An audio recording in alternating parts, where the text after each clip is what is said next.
Dawsons Creek debuted on January 13, 1998.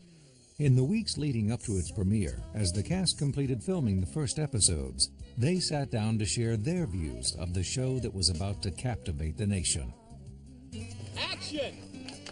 Dawson is a 15-year-old precocious filmmaker. He's a bit of an innocent, a little naive, quite idealistic. He's real romantic. You mean you haven't even kissed that girl? It's not about the kiss, Joey. It's about the journey. It's about creating and sustaining magic. Dawson and I are quite a bit alike. I mean, he really does remind me of myself at 15. I just think our emerging hormones are destined to alter our relationship, and I'm trying to limit the fallout. Your emerging hormones aren't developing a thing for me, are they? Dawson and Joey share kind of a really great bond that falls in between the cracks of labels. I'm here for you. I was here for you in the 6th grade. I'm here for you now, okay? Suddenly they're 15 and everything's changing. I mean, Dawson is really the only stable person in her whole life. And Joey, she thinks she has feelings for him. What have we learned from tonight's 90210 evening? We should always stay home on a Saturday night and watch movies, because the remote and the rewind of life does not work. If they actually did kiss and start something, I don't think it would really work, because they are such good friends. It would probably mess things up. I've never thought of Joey in a romantic context. Yeah, I've always thought of her as like a sister.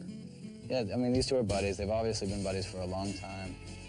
You know, in Westerns, there's like the lead cowboy and then the guy who rides on the donkey. That's me. I'm the sidekick. I come in and I cause a little ruckus and then I go right off on my donkey somewhere. The total troublemaker. I mean, anything he can do to draw focus and just cause a little ruckus and make people a little uncomfortable, that's what he does. You see, my problem is I have a focus issue. I need a slave driver. Somebody with a whip, maybe?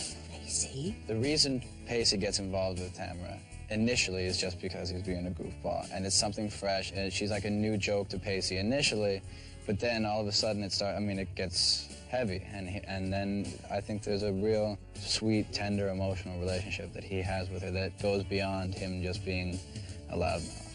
Goes way beyond him, I hope. Watch the show. If I do it well, that's what it should be. And if I don't do it well, that's what I was trying to do. I got the girl this time, Dawson. What? Yeah. Call it the law of averages, call it an act of God, call it whatever you want, but I got her.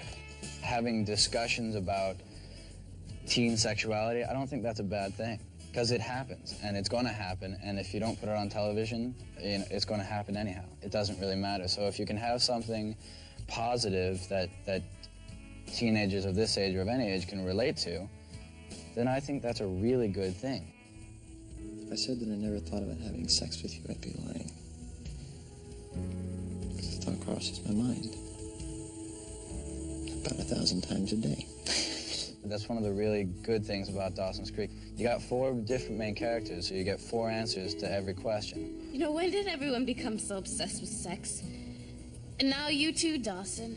She is a nice girl, and I think it's a result of her relationship with Dawson, because they talk to each other and they analyze everything, and so she's pretty mature. So what about you and Dawson? Dawson will always see me as, you know, the gawky little girl down the creek with the Band-Aids on her knees and the one braid falling out. You know, in the beginning, Joey just didn't like her because of the Dawson thing, and I think deep down she does like her. I mean, she's mad that she likes her. She doesn't want to, you know? She doesn't.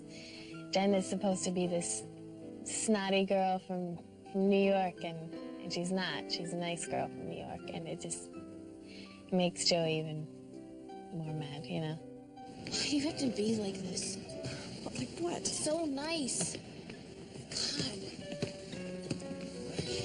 You have some raging hormonal obsession for our friend Dawson, and you just can't wait to get your hooks into him. But good, can you?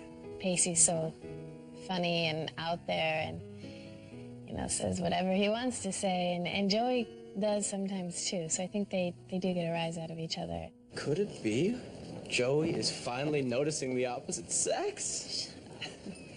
Excuse me, young man. This woman here thinks you're very attractive. I mean, it's definitely racy, and we do push as far as we can go with our one-liners about, I mean, we do talk about sex a lot and have a lot of terms referring to a lot of slang. I mean, there's some things we just can't say. No, that's just not true. Joey, I can tell you anything. Yeah? How often do you walk your dog, huh? You know, teenagers who've watched the pilot have said to, you know, the parents or to me that, you know, this is the way I wish I could talk. I wish I could have this discussion with my friends. I wish I could, you know, sit down and actually have this out. This is not about sex, Pacey. It's about romance. You have no idea what I'm talking about, do you? I think we deal very responsibly with these issues, and I think it's great that we deal with them. And I think it's great that the characters talk about them. Pacey talks a lot. Like he's got all this experience. It's a lot of bluster. You know, someone once said that the more a person talks about it, the worse they are at it. It seemed honest and truthful and real to me, so I never figured it to be controversial, but I guess it is. You know, they grow up too fast, stay out too late, hang out with the wrong kind of people, have sex too young. And your parents wanted to get you away from kids like that? No, Dawson, there was kids like that. Teenagers growing up now will look at what these characters are going through and say, yes, I identify, and I think anybody who's ever gone through that age will look at that and say, yeah, I remember that.